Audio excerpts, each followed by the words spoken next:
अस्सलामु अलैकुम दोस्तों, मेरा नाम है माश और आप देख रहे हैं माशब की। दोस्तों, एक शख्स ने कब्रें बनाने वाले बाबा से पूछा, बाबा जी गुनाहगारों की कब्रों का भी कुछ अहवाल बताएं।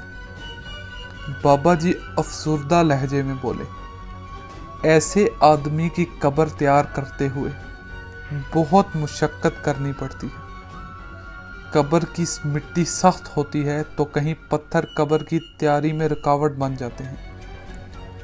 आजकल कब्रों की खुदाई के दौरान सांप बिच्छू का निकल आना आम सी बात हो गई है। कई कब्रों की खुदाई करते हुए अजीब सी वहशत और घबराहट तारी हो जाती है। चौंके कब्र की खुदाई नंगे पांव की जाती है। कई कब्रों की खुदाई में मेरे पांव जलना शुरू हो गए थे। मैंने अपनी जिंदगी में कब्र की तैयारी के दौरान कब्र से धुआं भी निकलते देखा और आग के शोले भी।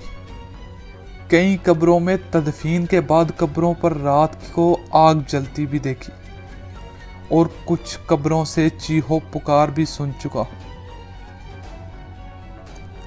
ये बातें बाबा जी उस शख्स के मुख्तलिफ सवालों के जवाबात में बता रहे थे और आलिम तसव्वुर वो शख्स अपनी कब्र की फिक्र में गुम हो गया कि न जाने मेरी कब्र से रोशनी निकलकर गूरकन का वजूद रोशन करेगी या गूरकन के पैर जला डालेगी, और फिर क्या खबर कब्र भी नसीब होगी या नहीं।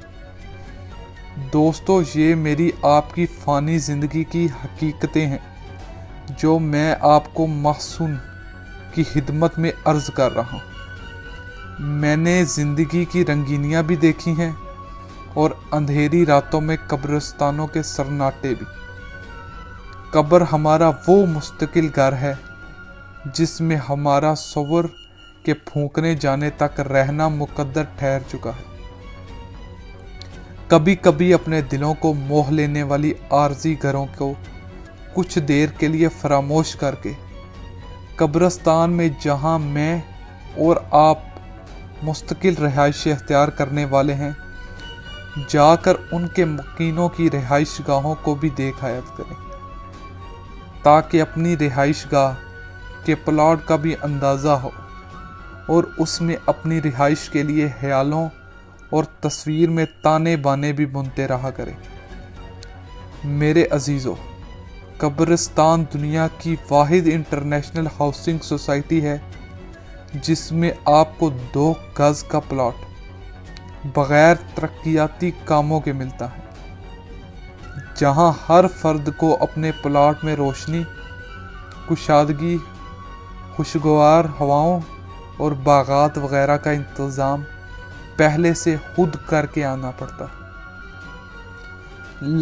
लिहाजा क्या ही अच्छा होगा जब मैं और आप अपने मुस्तकिल घरों को जाएं तो सारे इंतज़ामात पहले से ही मुकम्मल हो और कमी हो तो सिर्फ मेरी और आपकी आमद की।